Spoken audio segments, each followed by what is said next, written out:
통신비 부담이 날로 커지고 있습니다. 지난해 처음으로 가계통신비가 15만 원을 넘어섰습니다. 우리나라의 통신비는 세계적으로도 매우 높은 편이라고 합니다. OECD 국가 중에서 한국이 생활비 중 통신비가 차지하는 비중이 두 번째로 높다고 하네요. 우리는 모두 통신요금이 비싸다고 생각하지만 내가 전화를 몇 통 했는지, 전화요금이 실제로 내가 사용한 대로 부과되었는지 아무도 의심하지 않습니다. 왜냐하면 믿기 때문이죠. 그런데 이제는 조금씩 의심이 갑니다. 제주 세계 7대 자연경관 투표와 관련해서 한때 국민기업이었던 KT가 국내 전화를 국제전화요금으로 청구해서 엄청난 폭리를 챙겼다고 합니다. 왜 그랬을까요? 여러 가지 추측을 해볼 수 있겠지만 가장 중요한 원인 중에 하나는 민영화 때문일 것입니다. 아직도 KT를 공기업으로 아는 분들이 많은데 KT는 2002년에 완전 민영화되었습니다. 정부 지분은 0%입니다. 그럼 누가 회사의 주인일까요? 외국인 주주가 형식적으로는 49%로 제한되어 있습니다만 의결권 있는 주식만 비교하면 외국인 주주 비중이 절반을 넘어갑니다. 사실상 해외 주주가 장악한 회사인 셈이죠. 그래서 민영화 이후 KT 이사회 의장은 솔로몬 씨를 비롯해 계속 미국인이 맡았답니다. 해외 주주들은 한국에서 통신 서비스가 잘 되든 말든 아무 관심이 없습니다. 그저 자신들 주머니에 돈만 넉넉하게 들어오면 됩니다. 그래서 민영화 이후 KT는 엄청난 고배당을 실시합니다. 심지어 2009년에는 그해 번 돈의 94%를 배당금으로 주주들에게 퍼주기도 했지요. 결국 국민 호주머니에서 통신비로 돈을 거두어들여 해외 주주들에게 배당금으로 넘겨주는 역할을 하는 거지요.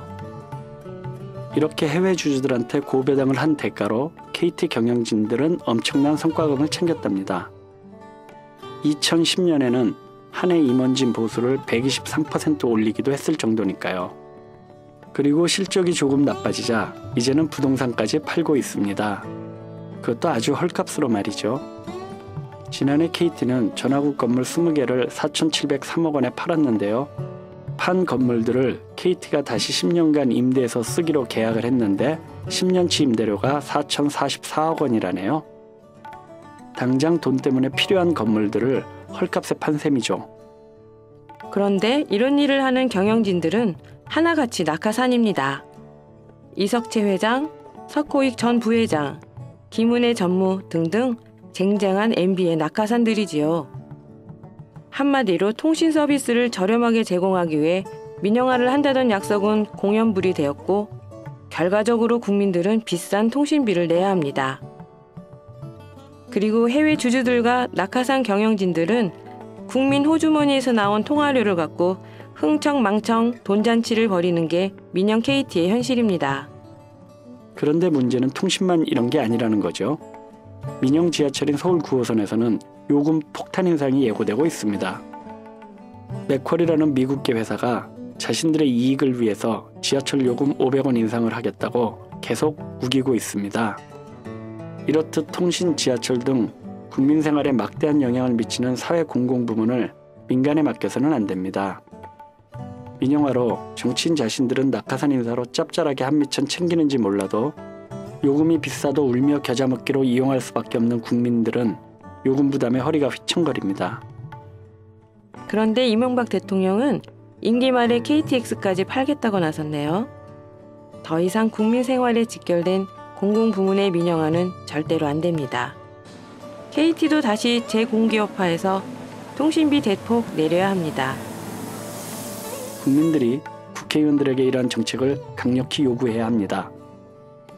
특히 대통령 선거 과정에서 통신비 인하를 위한 실질적 대책을 요구하고 나아가 공공부문 민영화를 추진하지 않겠다는 다짐을 모든 후보로부터 받아야 합니다. 통신비나 KTX 민영화 반대야말로 요즘 유행하는 서민복지이고 생활정치이니까요.